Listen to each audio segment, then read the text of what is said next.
Welcome back to the channel. So last time we made this push rod and we made the piece that goes on the end here, and we made our guides or brackets for the push rod, and then we made our horn here that's going to eventually hold the spring. So today we're going to get all this stuff soldered together.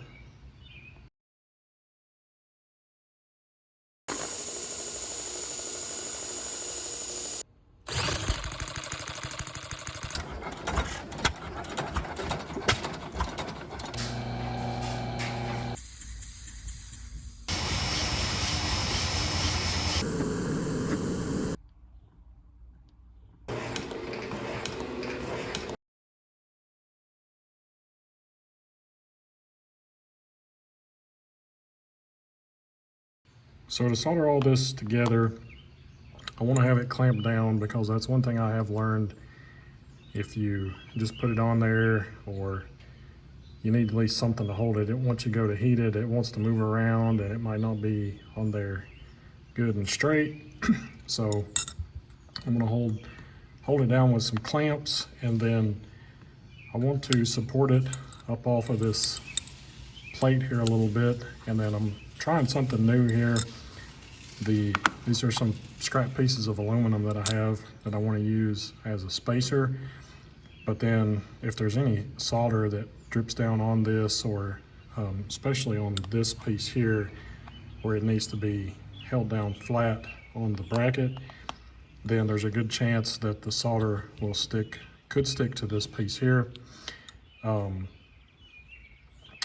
gonna try, I saw this technique used in Forged in Fire. I watch sometimes TV show where they make knives, and when they make a billet, they make what they call a canister billet, and they take metal and weld it together and put powder in there, but they coat the inside of it with whiteout, and then they can peel the canister off. It keeps the metal from sticking to the billet. So I thought, well, okay, we'll try that idea. So I painted these two brackets here, or two spacers here, with some whiteout. So if there is any kind of solder that gets down on here, maybe it won't stick to that. I'm not sure what it's going to do, but we're going to try that. So I'm going to clamp this down, put a spacer under each end, and then we'll flux this, and then get this clamped down to here and get this piece soldered on. And then for this one, I need to clamp it down flat. So we'll clamp this down and then flux it, clamp this piece down there, and then we'll solder it. This is the one that the solder is more than likely going to come down and get onto our piece there. So we'll get these clamped up and fluxed, cleaned up, and then solder them together and see how it turns out.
Okay, so that turned out pretty good. Got that piece soldered in there. Got a nice good fillet in there in the corner. All blended together good, so it worked out good. And this piece turned out pretty good too. Got way too much solder on it as usual, but that is definitely not going to come loose. So we'll get that cleaned up a little bit more and get that blended in. So the next thing we need to do is go ahead and drill and ream on through here for this hole. And then I did go ahead and make a wheel. This is just a 1/4 inch piece of drill rod cut off to the right width with the, I did end up going to 3/32 on this. Originally I was going to do an 1/8, but this is 3/32. So it's got the 3/32 hole in it. And then I've got a piece of brass. I just happen to have some 3/32 brass that I think we can use for the pin here. So once we get that other hole drilled and reamed through there, we'll get the wheel in there, get that, it's a little bit long now. We'll get that in there and then brad up the ends there a little bit, just enough to hold that in. I think that'll finish that piece off, other than drilling and tapping 2 holes in it once we make another piece that bolts onto here. And then on this, there's a certain distance between the center up here to where the hole is for the spring. So I'll get that marked and then kind of mark out a round here and then go ahead and get this trimmed and get this rounded off. And then once we do that, we'll be ready to transfer the holes over to the main frame here, to the main casting. So we'll get this push rod on here, and then we'll transfer these holes from here and go ahead and get those drilled and tapped so we can get this push rod mounted on and get it marked off the list.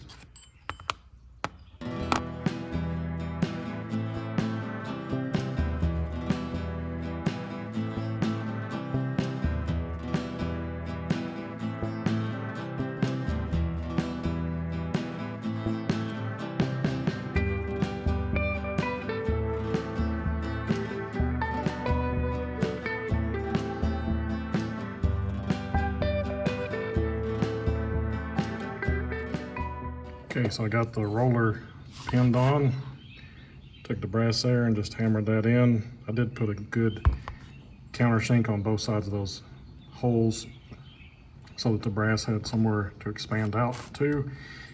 Then I transferred these holes and got this drilled here in the casting and got this push rod mounted. It moves pretty good. I need to do just a little bit of filing, go just a little bit deeper on these grooves. If you tighten these blocks here all the way up, it gets a little bit tight. But you can see how that's going to move the exhaust valve open there.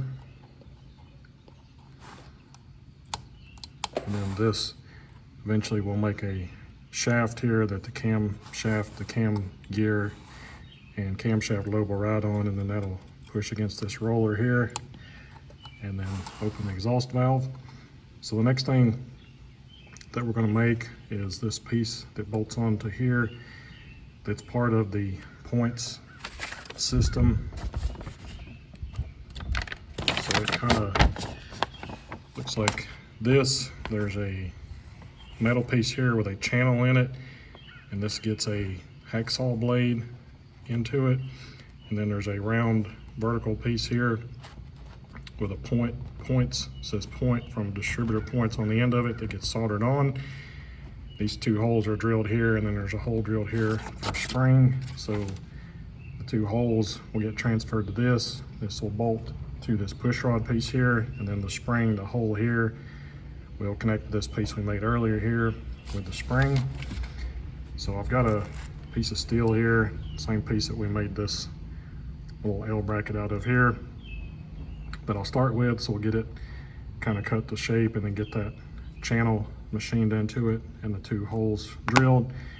And then I've got a hacksaw blade that we'll have to cut down to the right length. That'll fit in that channel. And then I've got just a round piece here that I think will work for the vertical piece that we'll get a hole drilled through it. And then for the points, in the past on the Upshur vertical engine, I did make those points for that, and I did take them off of an old set of points that I had. I desoldered the point that was on there and then soldered it onto the new piece to make it. But I wanted to try, and what I want to try for this one is I've got an 1/8 inch, which is what size it roughly that a point says, 1/8 inch electrode for TIG welding. So I want to try to cut off a little thin section of this and solder this onto the end of this vertical piece here to see if this will work for points. If not, I think I've got an old set of points that I can take the piece off of, but I think this will work. I think I can put it in the lathe and put the cutoff wheel on the Dremel and then cut a nice square section off of it. This stuff is pretty brittle if you try to break it, so I'm gonna have to cut it with some sort of abrasive cutoff wheel. But hopefully we can get that soldered to this. So once we get all that made, then we'll transfer the holes and drill and screw this on here, and then that'll make the first set of the points. There's another section that gets bolted onto here that's the back side of the points, and then where the wire will actually hook to. So we'll get this set up and start machining on it.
Okay, that was a lot of work, but I got this piece here done.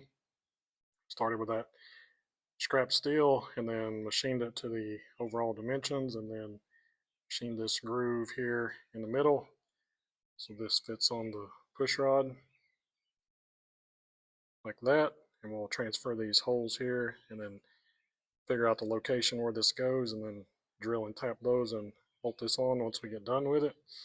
So I went ahead and drilled those 2 holes while I was set up, machining out this groove in the center.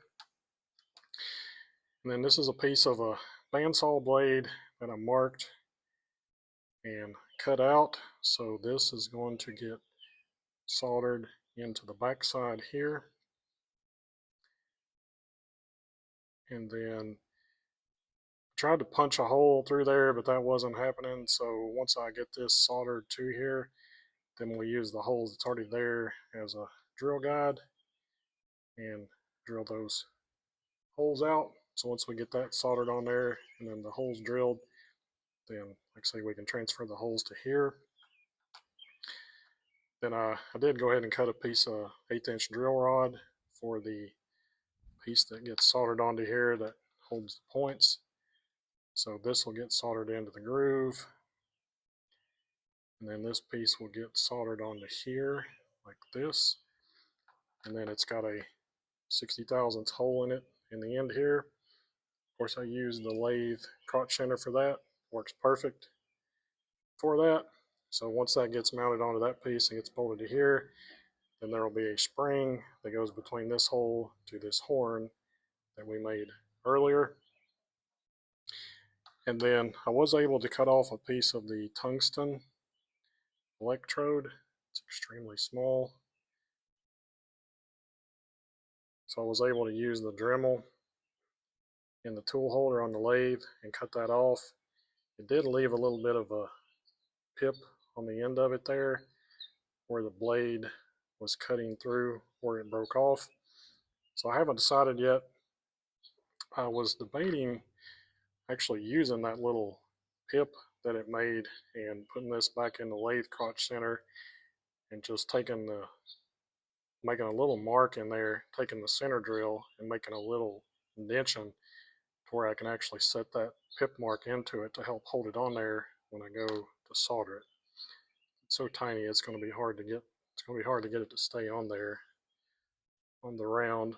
But if I don't and I solder it this way, then once I get it soldered on there and I can hold on to it, then we can just file that little piece off.